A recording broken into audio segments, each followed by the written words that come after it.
18 বছর নিচের কাউকে আর অ্যাকাউন্ট খুলতে দেবে না ইনস্টাগ্রাম। শিশুদের নিরাপত্তা দিতে এমন ঘোষণা দিয়েছে প্ল্যাটফর্মটির নিয়ন্ত্রক সংস্থা মেটা। অপ্রাপ্তবয়স্ক ব্যবহারকারীদের ধরতে এরই মধ্যে এআই বট নিয়োগ দিয়েছে জনপ্রিয় সামাজিক মাধ্যমটি।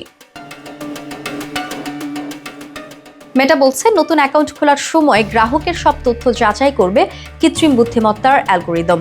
12 বা 13 বছরের কোনো ছেলে মেয়ে নিজেদের বয়স 18 দেখিয়ে ইনস্টাগ্রামে অ্যাকাউন্ট খুলতে গেলেই সঙ্গে সঙ্গে তা আটকে দেবে মেটা কর্তৃপক্ষ। জন্মসাল বাড়িয়ে বা কমিয়ে যতই অ্যাকাউন্ট খোলার চেষ্টা করা হোক না কেন, তা ধরা পড়ে যাবে এআই এর স্ক্যানারে।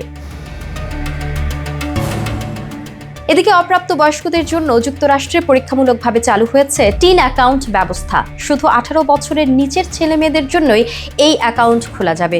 সেখানে প্রাপ্তবয়স্ক কোনো কন্টেন্ট থাকবে না, এমনকি স্ক্রল করেও সেসব কন্টেন্ট দেখা যাবে না। এমন অ্যাকাউন্ট খুলতে গেলেও থাকবে অভিভাবকদের অনুমতি। সন্তান ইনস্টাগ্রামে কার সঙ্গে কথা বলছে, কার সঙ্গে বন্ধুত্ব হচ্ছে, কি শেয়ার করছে, তার সবই নজরদারি করতে পারবেন অভিভাবকরা।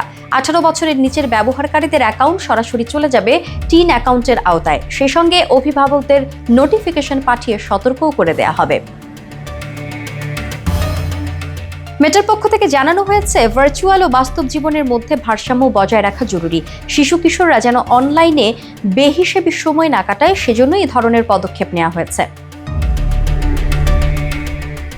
সম্প্রতি এক জরিপে দেখা গেছে, অন্তত 17% শিশু মোবাইলের প্রতি অতিরিক্ত নির্ভরশীল হয়ে পড়েছে।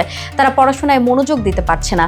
41% শিশু বাস্তব বন্ধুদের চেয়ে ভার্চুয়াল বন্ধুত্বেই বেশি স্বাচ্ছন্দ্য বোধ করছে।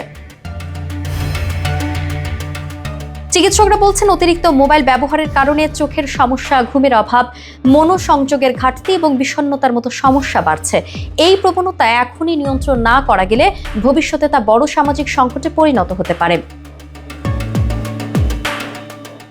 এই ডিজিটালে আসক্ত একদিকে যেমন ছোটদের মনোজগতে প্রভাব ফেলছে, তেমনি একে কেন্দ্র করে সাইবার অপরাধের সংখ্যাও বেড়ে চলেছে। ছোটরাও জড়িয়ে পড়ছে ডার্ক ওয়েবের অন্তর্জালে। শিশুদের নিরাপত্তা দিতে এমন পরিস্থিতির মোকাবেলায় সতর্কতামূলক পদক্ষেপ নিতে চলেছে মেটা।